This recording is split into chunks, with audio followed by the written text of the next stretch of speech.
ថ្ងៃនេះខ្ញុំបានផ្ដល់ជំនួយជាថ្នាំពេទ្យនិងសម្ភារៈផ្សេង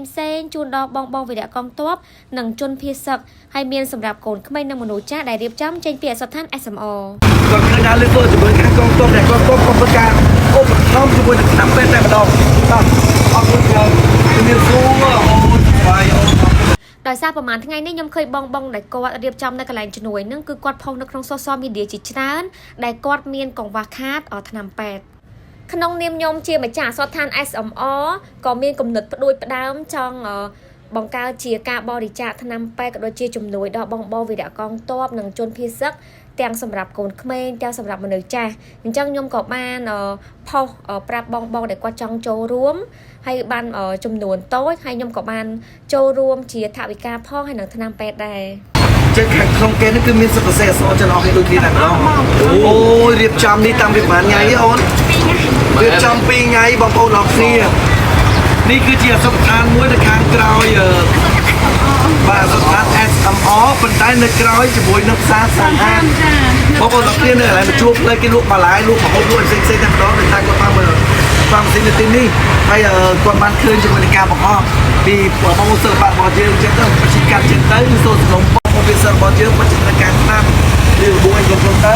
ហើយយើងត្រូវការឆ្នាំដើម្បីលើកការសុខភាពของក្មេងសុខភាពមនុស្សចាស់គុំញាក់ឈឺការទឹកផ្សេងៗតាមស្លាយខចឹងក៏បានត្រៀមឲ្យតែម្ដងទៅទៀតតងខ្ញុំឲ្យចឹងណាឥឡូវអញ្ចឹងសម្រាប់ការប្រម៉ូទមកពីបងដែលគាត់បានបាញ់ QR ជាថវិកាឲ្យខ្ញុំក៏ដូចជាការរួមចំណែករបស់ខ្ញុំផ្ទាល់ក៏ដូចជាអសដ្ឋាន SMO ដែរគឺបានរៀបចំមិនថាថ្នាំក្មេងថ្នាំមនុស្សចាស់ឬក៏កញ្ចប់នៃការលាងរបួសហ្នឹងចំនួនទាំងអស់គឺ150ឈុតបើយើងមើលនៅក្នុងវីដេអូនេះគឺឃើញរហូតដល់4កេសមានពីអ្វីដែរសុស៊ីជើញអរគុណលោកគ្រូក៏ដូចជាក្រុមការងាររបស់អ្នកគ្រូដែរត្រូវយ៉ាងណាចាប់ចិត្តអ្នកគ្រូចាំបងអរឃើញហើយឆ្នាំគឺថាច្រើនមែនតើហើយតាក់ទងជាមួយនឹងការរៀបចំគឺខ្ញុំប្រើរយៈពេល2ថ្ងៃណាមួយមានអូនសិស្សស្តានៅក្នុង pharmacy ដែលគាត់ជួយដែរម្យ៉ាងទៀតខ្ញុំបានឃើញបងម៉ាដូណាដែលគាត់មកបង្កើតមូលនិធិនៅជិត pharmacy របស់ខ្ញុំ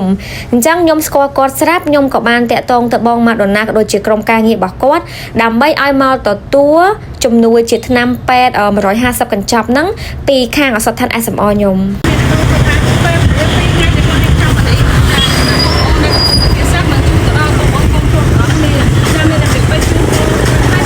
ហើយតាក់ទងជាមួយនឹងកញ្ចប់ដែលខ្ញុំរៀបហ្នឹងគឺមានរបស់មនុស្សចាស់របស់កូនក្មេងក៏ដូចជាកញ្ចប់លាងរបួសសម្រាប់ការប្រើប្រាស់គឺខាង